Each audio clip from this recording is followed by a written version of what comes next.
Built as gargantuan tombs of shining white limestone, the pyramids were designed to hide dark secrets of the dead for eternity. For thousands of years, they have prompted fantastic myths and legends, as well as real and baffling scientific riddles. How were these mausoleums constructed, hundreds of feet high, true to within inches? Why was a nation devoted to housing its dead? Who were the men who hauled billions of tons of stone? Now, science is beating down the pyramids' defenses, shattering ancient myths, and revealing the truth.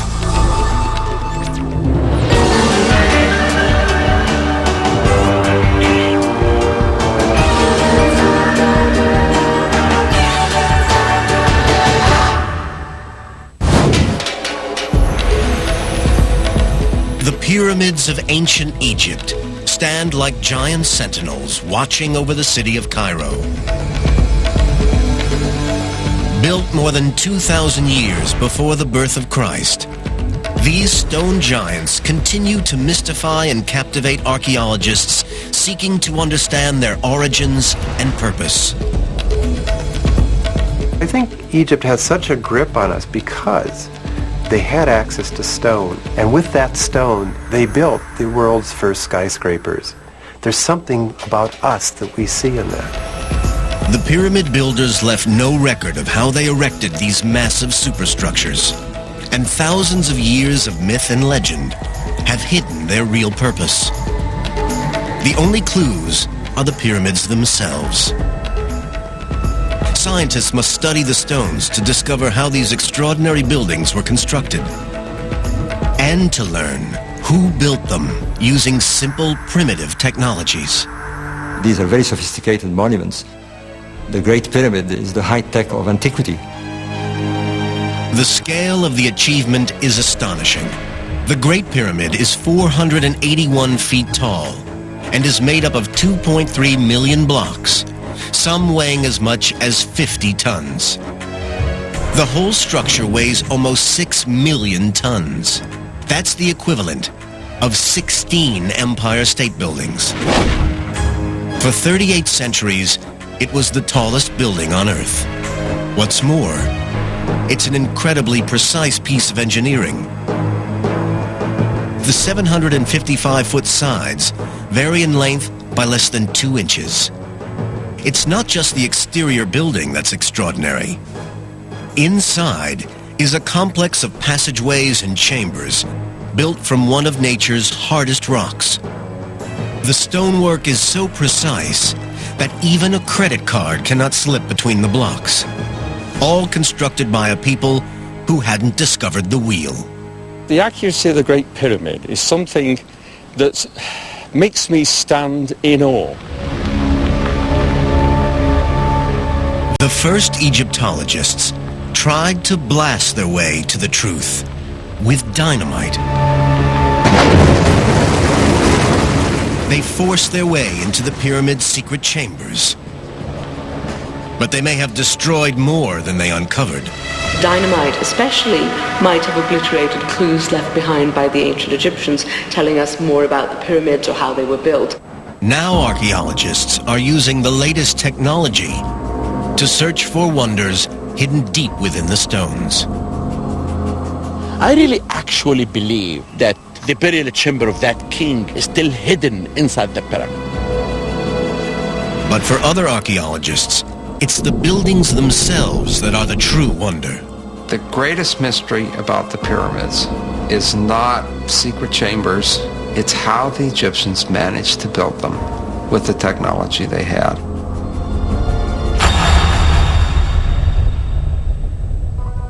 The ancient Egyptians didn't master pyramid building in one leap. It took long years of trial and error, and one near disaster for them to evolve from building simple mud constructions to the Great Pyramid at Giza. The first pyramids were built on the west bank of the River Nile around 2600 BCE. The earliest design was the Step Pyramid at Saqqara, possibly the oldest stone building on Earth. Rising 204 feet from the desert sands, this was a breakthrough in the history of construction. It didn't have smooth sloping sides, but instead rose in a series of levels or steps.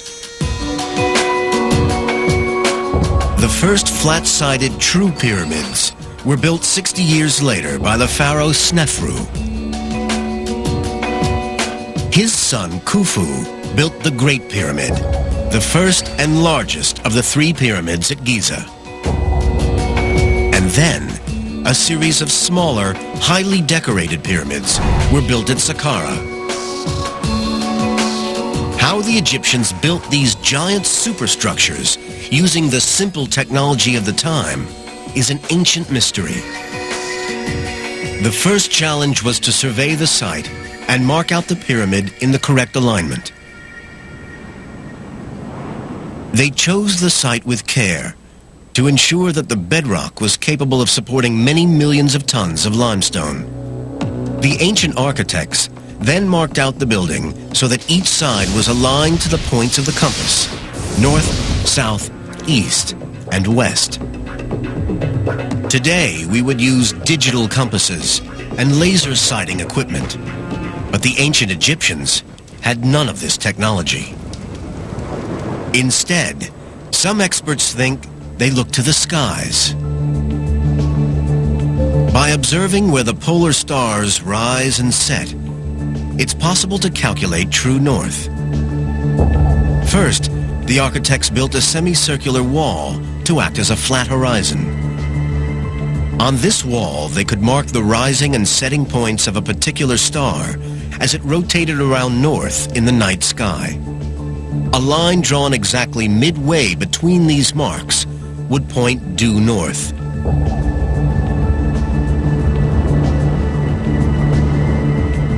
Using just this low-tech method, the Great Pyramid was aligned with breathtaking accuracy. It is off true north by less than 1/20th of a degree.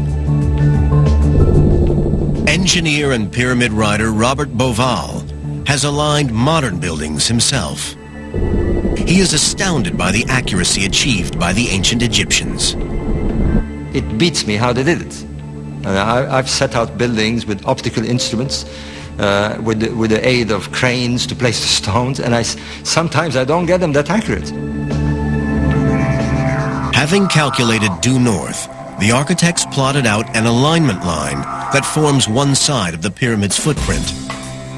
They then marked out the remaining 3 sides using measuring rods and cords. With the plan of the pyramid now set, the engineers then carved a level base out of the bedrock to support the giant structure.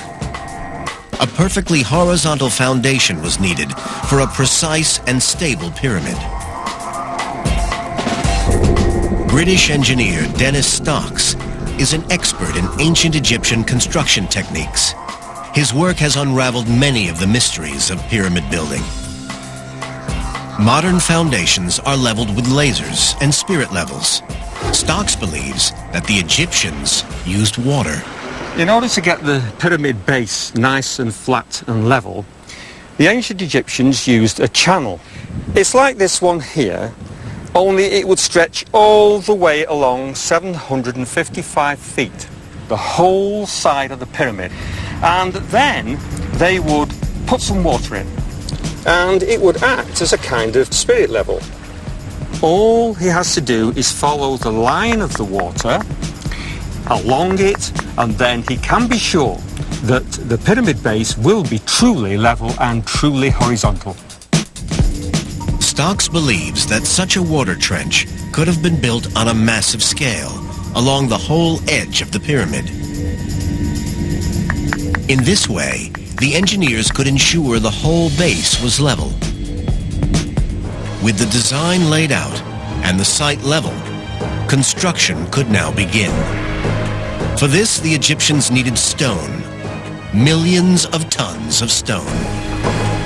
But how did they quarry such incredible amounts without the aid of dynamite, jackhammers, or even iron tools?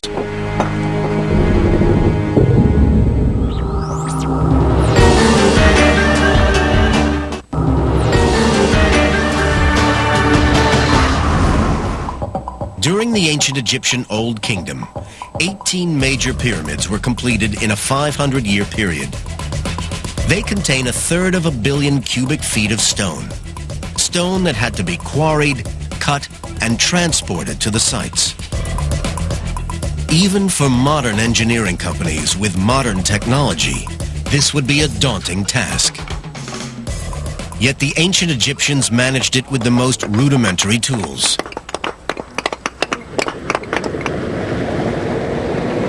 Dennis Stocks is traveling to Tura near Cairo, where much of the high-quality limestone used in the pyramids was quarried. He believes the Egyptians cut this stone using a soft metal, copper. Stocks has built replica copper chisels based on ancient artifacts found in Egypt. By using those, I feel that I am as close as I can get within the mind of ancient Egyptian workers and how they felt. But copper is a soft, malleable metal which bends and blunts easily. How can it be used to cut limestone? Now, the tools that I have in my hand at the moment are the first ones that the ancient craftsmen would use. And this one is a mallet, which is used to strike this copper tool, which is shaped into a chisel. And in order to do this, you lay the chisel against the stone at an angle, position the mallet, and then strike. Quite hard blows, and you will see big chips of stone coming away. That's all right for rough working, but we have another copper chisel which can be used for more finer working in order to get much less stone off at a time, but will bring the surface closer towards the surface which is totally flat. Stocks' research shows that it's possible to carve limestone blocks using soft copper chisels. And it turns out that the Egyptians were the unwitting recipients of some good fortune. Detailed chemical analysis of ancient tools shows that Egyptian copper wasn't pure. It contained small traces of arsenic. By a lucky chance, this impurity holds the copper crystals together and actually makes this copper tougher than its pure form. This fluke of chemistry helped the Egyptian stonemasons quarry most of the 2.3 million limestone blocks in the Great Pyramid. The pyramids are mostly made of the relatively soft rock limestone. But the Egyptians also used a much tougher kind of stone, granite. They used this hard, beautifully colored stone for the most important sections of the design, such as the King's Chamber within the Great Pyramid. And copper chisels have absolutely no effect on this rock. Sophisticated modern quarrying tools can cut through granite, but the Egyptians had not even learned how to forge iron. Generations of archaeologists could not solve the puzzle of exactly how they cut these 50-ton granite blocks. But now, experimental archaeology is beginning to explain this technological mystery. Dennis Stocks thinks he has the answer. He believes the Egyptians did use copper saws. And not just ordinary saws. They didn't even have teeth. This material here is very hard granite, and to cut this you need a special tool, and this is a copper saw, but it's toothless, it's got no teeth at all. And you say, well, what's going to do the cutting? Well, it's sand, but it's the quartz crystals within the sand which embed themselves into the softer copper, and because the saw's dragging those crystals backward and forth within the slot, that actually does the cutting. And slowly, bit by bit, the stone is cut right the way through. Quartz crystals in the sand are so hard that they gradually grind through the solid granite. But using these saws, the ancient Egyptians could only have cut granite at a rate of 2 cubic inches an hour. It still would have taken 4 months to carve out the sarcophagus inside the Great Pyramid. With soft copper and a cutting edge provided by arsenic and sand, the Egyptians cut vast quantities of rock. They had to then assemble these blocks into a monument that could stand the test of time. The Step Pyramid didn't have smooth sloping sides. It rose in 6 separate layers. It was Pharaoh Snefru, the pioneer of pyramids, 60 years after the Step Pyramid was built, who created the first smooth-sided, true pyramid. This was a radical new concept, and its success would rest on a critical engineering decision. At what angle should the sides rise? The steeper the angle, the taller and heavier the pyramid would be. If they made it too steep, it might be too heavy for the foundations. Snefru's architects settled on an angle of 55 degrees. At first, things went well, but halfway through construction, cracks began to appear in the pyramid's internal chambers. According to a survey by Italian archaeologists Maraggiolio and Rinaldi, the pyramid is built on soft, slaty clay. Only the edges rest on a solid stone foundation. As the pyramid rose, this soft core sank under the weight. The architects had to come up with an answer, or the pyramid might collapse. Construction stopped. Eventually, their dramatic solution changed the whole direction of the build. The architects decreased the angle of slope from 55 degrees to 43 degrees. This reduced the height of the pyramid by 100 feet and the weight by more than 400,000 tons. The engineer's mistake probably angered the pharaoh, but their solution was a success. 4,500 years later, the bent pyramid, as it's now known, still stands, though with its slightly unusual shape. Major pyramids would never again be built at such a steep angle. For his next pyramid, Snefru's architects were understandably cautious. They built the Red Pyramid at just 45 degrees. It has the shallowest angle of any of the Egyptian pyramids, and it's still standing. It's the oldest true smooth-sided pyramid in Egypt today. After this success, the architects grew more confident. They now built steeper and steeper, culminating in the angle of the Great Pyramid. Its sides climb at an angle of slightly less than 52 degrees, rising to a summit of 480 feet. But how did they manage to maneuver 2.5-ton blocks to such an incredible height without the crane or the block and tackle? It was a challenge to the ancient Egyptians, and still remains a mystery to modern archaeologists. Egyptologist Mark Lehner has spent 30 years studying the pyramids hands-on. My approach to the question was, where are the quarries? What kind of a ramp can you get from the quarry to the pyramid in a functional slope? Lehner and almost all Egyptologists believe that some kind of ramp was used to raise the stone blocks.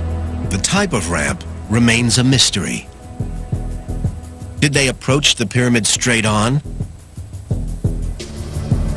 Zigzag up one side? Or spiral around it? It's not a problem that's been totally solved, and I've given my suggestions. I've tried to base them in the landscape, but a lot of it is still inference. Because the ramps were dismantled once the pyramid was complete, only fragments of evidence are available to archaeologists. But it was ramps and sheer muscle power that allowed millions of blocks to reach the summit. Once in position, the builders faced a new task. The blocks had to be fitted together. Surprisingly, in such a precise build, a large proportion of the internal stones were just roughly finished. The gaps between them were filled with rubble and gypsum mortar. But every stone that would be visible when the build was completed was placed with amazing precision. In the Great Pyramid, the blocks of the burial chamber fit precisely. The sides of these blocks had to be almost perfectly flat to make these astonishing joins. This precision engineering was achieved using the most rudimentary of tools. Yes, we'll use this rods and string tool in order to find out whether the surface is truly flat. And by using a third rod, which is the same length as the other two rods joined by the string, which is now pulled very taut, we can see if it just slips under. Now, we've got a bit of a high spot there. Now, in ancient times, they would mark that simply by putting some red ochre on, just to remind the workers where to go to, and check along the length of the string. The ancient mason would use the rods and string to spot imperfections and then mark them with red ochre to show where more work was needed. Using two further tools, this one being a flint scraper and this one being a sandstone rubber, now we can use the marks as a guide to scrape away the high point like so. And it's obvious that as you scrape, the mark disappears, and with it, of course, the high spot. This same technique was also used in the final stage of construction. The rough internal blocks were covered with an outer casing of perfectly smooth stone. This was carved from the highest grade limestone and had to be carried across the Nile to the pyramid site. With this polished casing, the pyramid would have shone dazzling white in the Egyptian sun. But when the pyramids were newly encased in this special limestone, they must have been blinding in the sun like newly fallen snow. To achieve this, every casing stone was cut to sit perfectly with its neighbors. When complete, the Great Pyramid of Giza was covered with thousands of these facing stones. Sadly, they have long vanished, taken to build the mosques and castles of Cairo. But facing stones can still be seen on the cap of Khafre's pyramid. Even with all the Egyptian skills and tools, building the pyramids was still an incredibly hard task, requiring millions of man-hours to complete. Legend has long suggested that the pyramids were built by armies of slaves. The legends are wrong. Forensic archaeological discoveries are now putting a face on the people who really built the pyramids.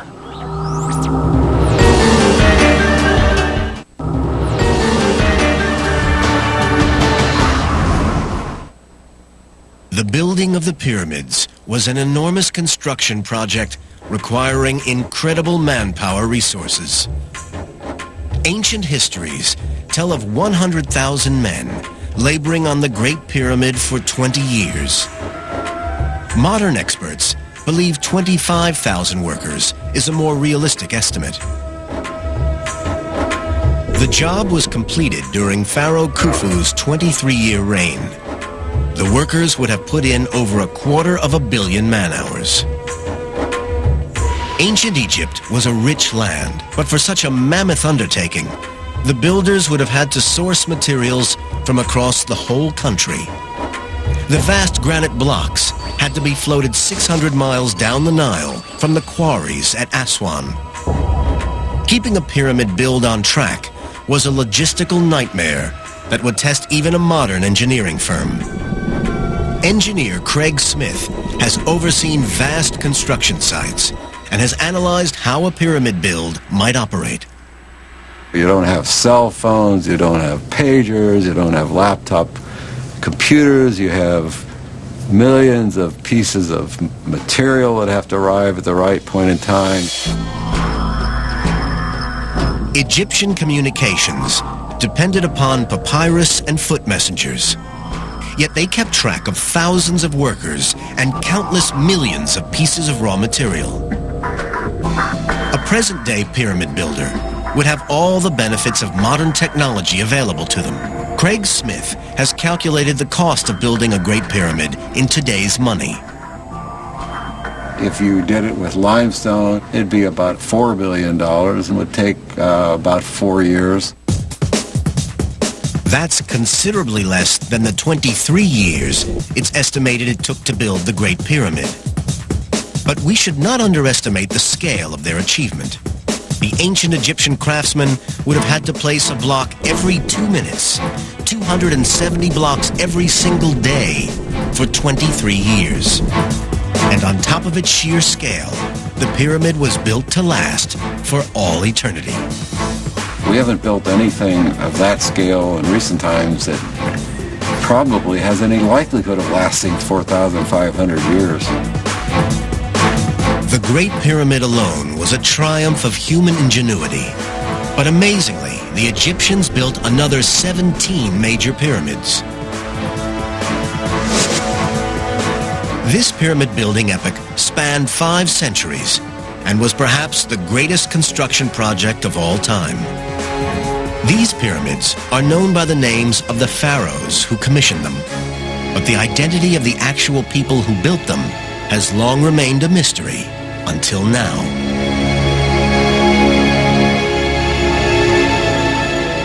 It was thought that the pharaoh would never have forced his own people to toil for year after year constructing the pyramids. Instead, it was believed that they were built using slave labor, possibly the Israelites. In recent years, archaeologists have excavated the areas around the Giza pyramids. Their finds have radically changed the theories on who built the pyramids. Renowned Egyptologist Dr. Zahi Hawass has discovered the tombs of the actual pyramid builders. Dr. Hawass was surprised at the elaborate nature of these tombs. They do not look like humble burial grounds for slaves. If the people who built the pyramids were slaves, they will never be buried in the shadow of the pyramid. If they were slaves, they will never prepare their tombs for eternity like kings and queens. Dr. Hawass's work is finally letting us see pyramid construction from the workers' perspective. Before our discovery, you know a lot about kings and queens, but you know nothing about the people who really worked in building the pyramid. But who were the actual workers? The answer comes from the new science of forensic Egyptology. Egyptologist Rosalie David works with biologists and artists who reconstruct the lives of the men who built the pyramids. Forensic analysis of workers' bones provides conclusive evidence that the pyramid laborers were not foreign slaves. The idea that the pyramids were built by slaves is totally wrong. This has been proved really by the archaeological evidence. So all the studies on the bodies show that they are Egyptians. They're not from overseas. The bones also show clear evidence of medical treatment. Broken limbs have been reset. One skull even shows signs of early brain surgery. Foreign slaves would never have been granted such high-quality medical attention. But where was this native workforce housed? To Mark Lehner, the pyramid builders' town must have been near the Giza Plateau. If there were 20,000 people out there, to say nothing of 30,000, it would have been one of the largest cities in the world in the 3rd millennium BC. So where was it, and where was all the infrastructure? Lehner's breakthrough came when he excavated a site to the southeast of the pyramids, next to the workers' tombs. Everywhere we put down an excavation trench, we find large, substantial mud brick walls, evidence of an ancient settlement. The layout of this long-hidden town exposes more and more about the lives of the pyramid builders. Well, the footprint of this lost city tells us something about how they organized their society in this very early period when they built pyramids. Feeding the workers may have been the biggest organizational challenge, and Lehner's team has found evidence that the craftsmen were well catered for. From remains found on the site, it's clear that the pyramid builders received generous rations, including beer, meat, and fish. They were very well organized, they were well fed, they were looked after because they were very important. But it appears that the middle management may have been even better looked after. They were eating a lot of meat, sheep, goat, but especially cattle. They ate very well, but we're seeing that some people on the site ate better than others.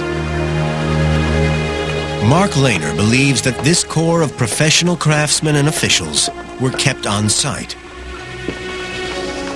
But the hauling of the blocks was carried out by villagers who came to work on the site for a few months or years.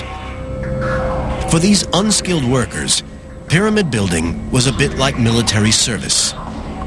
This was an army mobilized from the length of Egypt, but they came to build rather than to fight. What really fascinates me about the pyramids is not so much the king or the little man in the trenches, but the whole human network that could create something like the Great Pyramid of Khufu. But what drove the ancient Egyptians to dedicate so much energy and manpower to the pyramids? Why were thousands of men brought from across the country to labor on this site? These questions have intrigued archaeologists as they try to solve the third great mystery of the pyramids.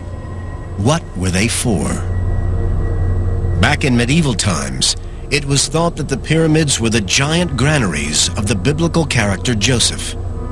But most modern Egyptologists believe that they are tombs for the pharaohs. The largest and grandest tombs ever built. Although centuries of tomb raiding means that no remains of a pharaoh have ever been discovered inside a pyramid. And no mummy was ever found in the so-called burial chamber of the Great Pyramid of Khufu. The tomb for a pharaoh was more than just a resting place for his body. Deep within some pyramids is evidence of another, more magical function. These tombs were built as gateways to the stars.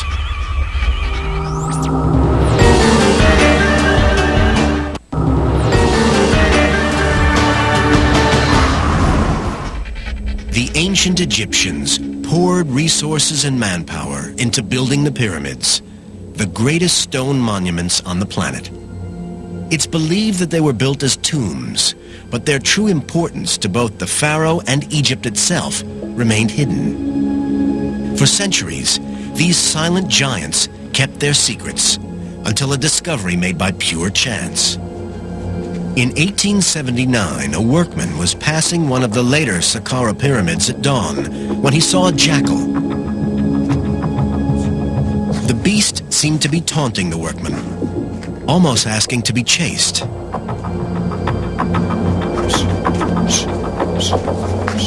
The workman then followed the animal into a hole near the pyramid.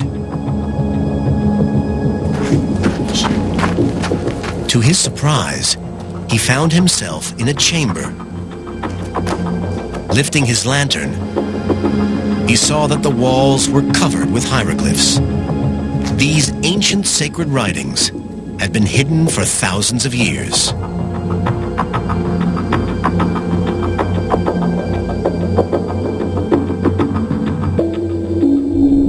Jim Allen is a world expert on these hieroglyphs, or pyramid texts. He believes they give us a unique insight into the intentions of the pyramid builders. They are the oldest religious texts known from Egypt, which makes them one of the oldest bodies of religious texts in the world. The texts revealed nothing about how the buildings were built, but they do reveal the pyramid's ultimate purpose. The pyramids were not created as simple resting places for the pharaohs. They were built as giant machines for turning men into gods. The pyramid is like a cosmic engine. It is designed to transform the dead being beneath it into a living spirit. When the king died, the ancient Egyptians believed that Egypt and existence itself was plunged into mortal danger. Even after death, the ruler had to protect his country from drought, famine, and the forces of chaos. The mummified pharaoh was carried into his giant tomb, along with food, clothes, jewels, and treasures, everything he would need in the afterlife in the stars. Salima Ikram has studied ancient Egyptian beliefs about the afterlife. The basic thing is it's very much like this life, except better. So everything you wanted in this life, if you have managed to put it into your tomb, you can have it in the afterworld. The pyramid texts leave a record of the rituals that were performed over the mummified body of the pharaoh. To ensure that he survived his journey to the afterlife, they also included spells and prayers to protect him. We tend to think of magic as abracadabra, wizards, witches, Harry Potter. To the ancient Egyptians, magic was a part of the universe. For the Egyptians, this was the science of survival. There is no superstitious mumbo-jumbo in ancient Egypt. Everything has a meaning, everything has a purpose. Once the rituals were completed, the pyramid was sealed, hopefully for all eternity. The pharaoh was then free to make his journey to the afterlife, to be reborn as an eternal star. But Robert Bauval, who has written extensively on the pyramids, believes that there is a further connection between the stars and the pyramids. For years, he has been intrigued by the links between Egyptian religion and astronomy. It all started with an aerial photograph of the Giza pyramids. Bauval noticed a very distinctive pattern. I was looking at monuments that had been laid according to a plan. There were two large pyramids set along a diagonal. What bugged me, what really got me, was there was a third, smaller one offset from the diagonal. This faulty diagonal reminded him of the stars of Orion's belt. It has two bright stars and one dimmer star offset.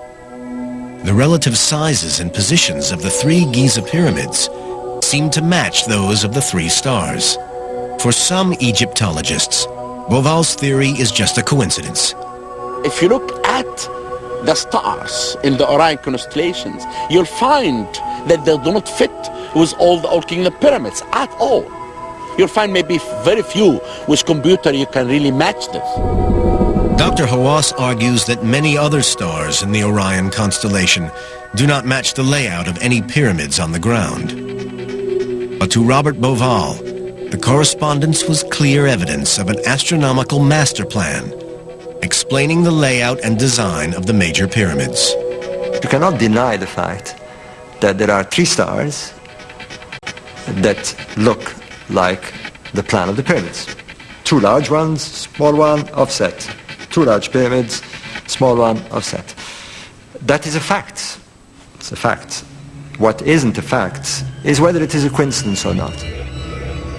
For Bauval, there is another piece of compelling evidence within the overall design of the pyramids that backs his astronomical theory.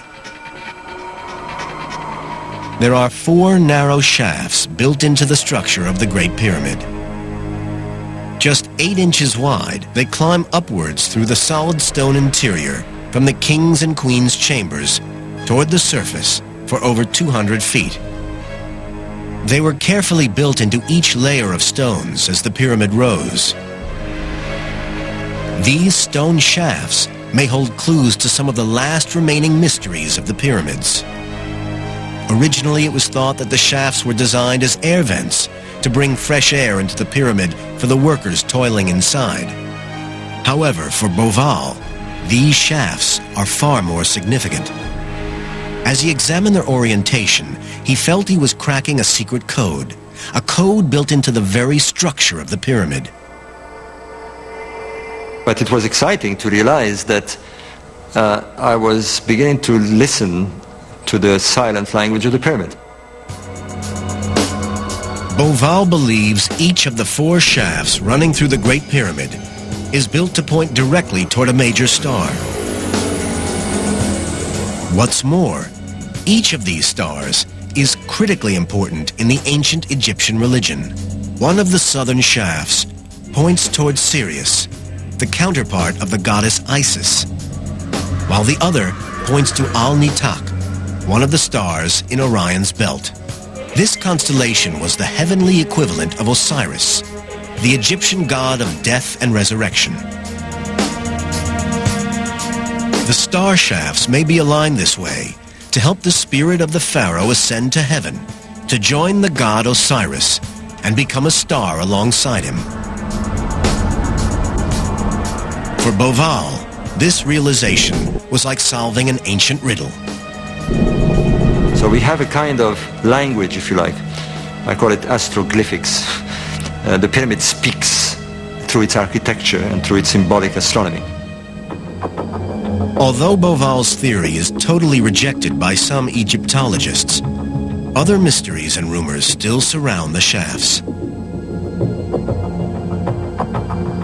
Dr. Hawass believes that they may lead to unseen treasure within the pyramid's core.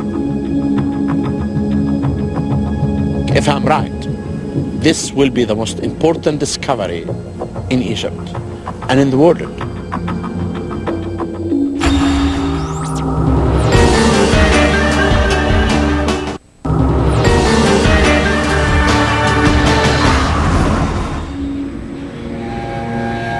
The Great Pyramid at Giza contains a complex of shafts and chambers. Researchers have already discovered 3 possible burial chambers linked by corridors, including the magnificent Grand Gallery. But in recent years, interest has focused on 4 mysterious shafts that run from the King and Queen's chambers toward the surface. These narrow channels are surrounded by rumors of hidden chambers and astrological links. In the 1980s, a French team studied the structure of the Great Pyramid using microgravimetric techniques which detect variations in the density of objects. Their study identified several areas of differing density, suggesting that there may be undiscovered chambers near the top of the pyramid. In 1993, Dr. Zahi Hawass worked with a German robotics team to explore the shafts in the Queen's chamber. What they discovered rocked Egyptology. After 200 feet exactly, the robot was stopped in front of a door with 2 copper handles. The southern shaft was sealed by a solid limestone slab, which blocked the robot exploring further. In 2002, a different team went back with a more advanced robot. It carried drilling equipment designed to cut through the limestone panel. Remote sensing techniques, similar to those used to find earthquake survivors, had revealed that the slab was only 3 inches deep. The robot climbed up the narrow shaft and drilled a small hole, just big enough for a tiny camera to pass through.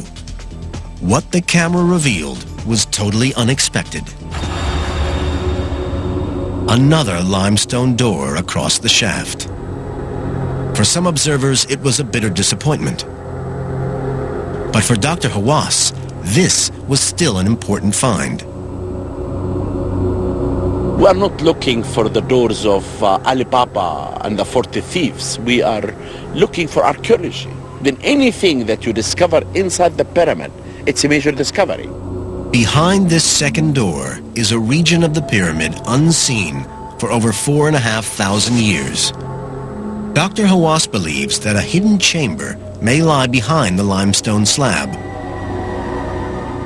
He is now ready to go back inside the Great Pyramid and believes he may find the ultimate archaeological prize.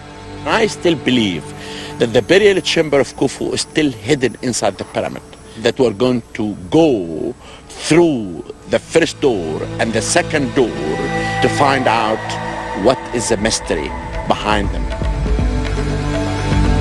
If Dr. Hawass uncovers the tomb, it could be the greatest find ever, greater even than the discovery of the tomb of King Tut. Here may lie the last mystery of the pyramids, the final resting place of Khufu, one of the greatest of pharaohs. Sealed since the day when the pyramid was finally completed and stood gleaming in the desert sun. The Great Pyramid is the only wonder of the ancient world left standing. Its polished stone casing has long gone, and it has lost 30 feet in height since it was built. But even at that rate, it might take another 65,000 years before it disappears from the skyline. The pyramids stand as a testament to the extraordinary skills of the people who built them. They tower over history itself, truly among the greatest achievements of mankind, past and present. They stand there against all the odds after thousands of years, and they trumpet immortality. As the ancient Arab proverb says, man fears time, yet time fears the pyramids.